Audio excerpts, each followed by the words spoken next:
एक राष्ट्र, एक झंडा, एक राष्ट्रगान, यही तो होती है किसी देश की पहचान। लेकिन ज्यादा पुराना वक्त नहीं है जब अपने ही देश में एक राज्य ऐसा था जहां तिरंगा फहराना नामुमकिन लगता था। जम्मू कश्मीर भारत का हिस्सा होकर भी हमसे अलग था, लेकिन हजारों बलिदानों और सालों की तपस्या के बाद अब जाकर कश्मीर भारत का हिस्सा लगता है। कमल पुष्प में आज हम बात करेंगे उन सैकड़ों लोगों की जिनके अथक प्रयासों से पूरा हुआ है एक देश का विधान।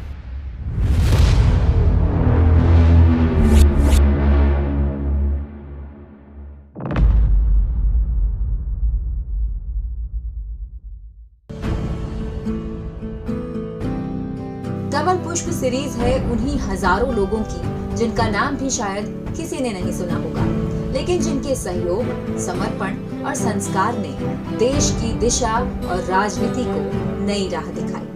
ये कहानियां हैं उन्हीं गुमनाम हीरोज की, उन्हीं कमल पुष्पों की जिनकी महक से पूरा देश कुसुमित है। आसमान में लहराता ये तिरंगा हर भारतवासी का गुमान है। ये हमारी आन बान शान है। लेकिन जरा याद कीजिए, कुछ वक्त पहले तक कश्मीर में ये तिरंगा फहराना सपना था। भारत में कश्मीर के विलय के बावजूद कश्मीर के हुक्मरानों ने कभी खुद को भारत का हिस्सा नहीं माना। कांग्रेस सरकार भी उन हुक्मरानों को कश्मीर की आवाज मानकर स्वायत्तता की बात करती रही और नतीजा हुआ पाकिस्तानी सपोर्ट से भारत मां का सिरमौर। जन्नत सालों तक जहन्नुम बना रहा।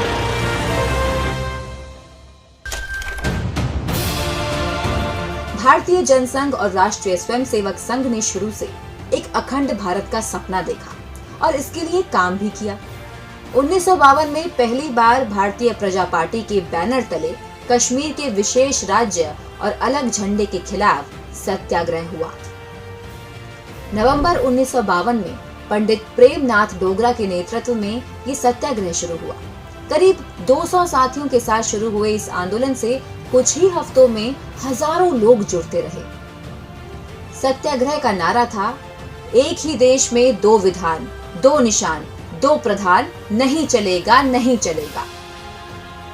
प्रजा परिषद के इस आंदोलन में भारतीय जनसंघ के कार्यकर्ताओं ने हर जगह हिस्सा लिया कि जनसंघ के फाउंडर डॉक्टर श्यामा प्रसाद मुखर्जी खुद इस आंदोलन की अगुवाई कर रहे थे। एडवोकेट हंसराज भी आंदोलन में शामिल हुए और लाल चौक पर तिरंगा फहराने के लिए निकले। पुलिस ने हंसराज और पंडित डोगरा समेत कई कार्यकर्ताओं को गिरफ्तार किया।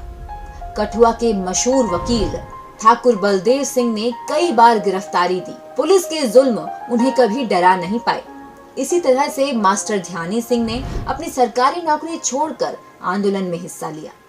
कितने ही लोगों ने अपना सब कुछ न्यौछावर कर दिया।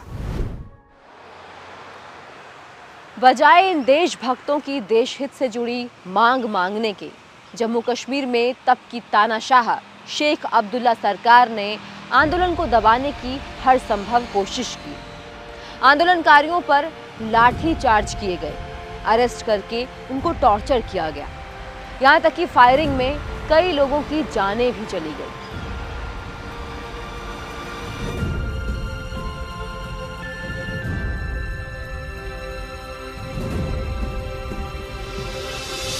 जम्मू कश्मीर के भारत में पूर्ण विलय के इस आंदोलन में अलग अलग जगहों पर शांतिपूर्ण प्रदर्शनों में 30 जगह लाठीचार्ज हुए, जिसमें कई कार्यकर्ताओं को गंभीर चोटें आई। करीब 3000 गिरफ्तारियां हुई। दिसंबर 1952 में चंब तहसील में तिरंगा फहराने की कोशिश करते वक्त पुलिस फायरिंग में एक आंदोलनकारी की जान भी गई। बाद में अलग अलग वारदातों में पुलिस फायरिंग में कई लोगों की जान गई। उधमपुर जिले के व्यापारी भीकम चंद मगोत्रा को आंदोलनकारी होने के चलते जनवरी 1953 की हाड़ कपाने वाली रात को पुलिस ने गिरफ्तार किया और अगले 3 महीने उन्हें उसी ठंड में बिना किसी सुविधा के बनिहाल जेल में बिताना पड़ा। बिना ठंड के कपड़ों और खराब खाने का खामियाजा मगोत्रा पूरी जिंदगी भुगतते रहे। पुलिस ने उनकी पत्नी को भी गिरफ्तार किया और उनका चलता बिजनेस पुलिस सीज की वजह से ठप हो गया। इस सब के बाद भी मगोत्रा ने पुलिस के आगे घुटने नहीं टेके। 2 अन्य कार्यकर्ताओं सूरज प्रकाश कपूर और ऋषि कुमार कौशल को भी इसी तरह से गिरफ्तार करके अमानवीय स्थितियों में जेल में बंद रखा गया, जिसका उनकी सेहत पर प्रतिकूल असर हुआ और ये खामियाजा वो जिंदगी भर भुगतते रहे। आंदोलन में देश का सबसे बड़ा नुकसान हुआ डॉक्टर श्यामा प्रसाद मुखर्जी की मौत से। आंदोलन के अगुआ डॉक्टर मुखर्जी को गिरफ्तार करके जेल में रखा गया। जून 1953 में जेल की खराब स्थिति के चलते उनकी तबीयत बिगड़ी और उन्हें अस्पताल में भर्ती कराया गया, लेकिन सही इलाज ना मिलने के चलते उनकी मौत हो गई।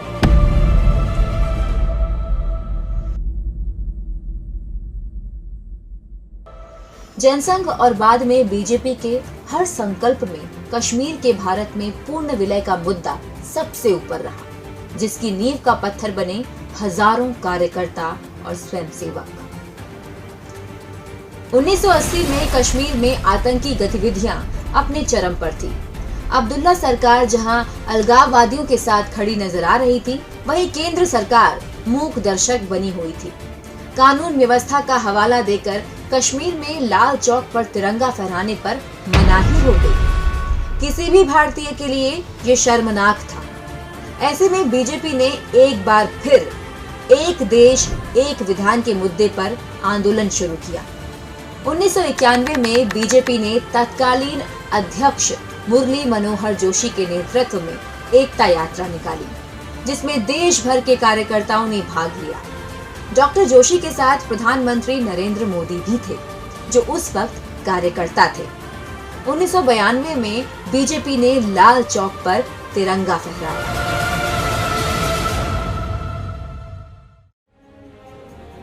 हजारों कार्यकर्ताओं के सहयोग, समर्पण और संस्कारों का नतीजा था कि आखिरकार 5 अगस्त 2019 को प्रधानमंत्री नरेंद्र मोदी ने आर्टिकल 35A और धारा 370 को खत्म करके जम्मू कश्मीर के विशेष राज्य के दर्जे को समाप्त किया और एक देश एक विधान का हर भारतीय का सपना पूरा हो पाया।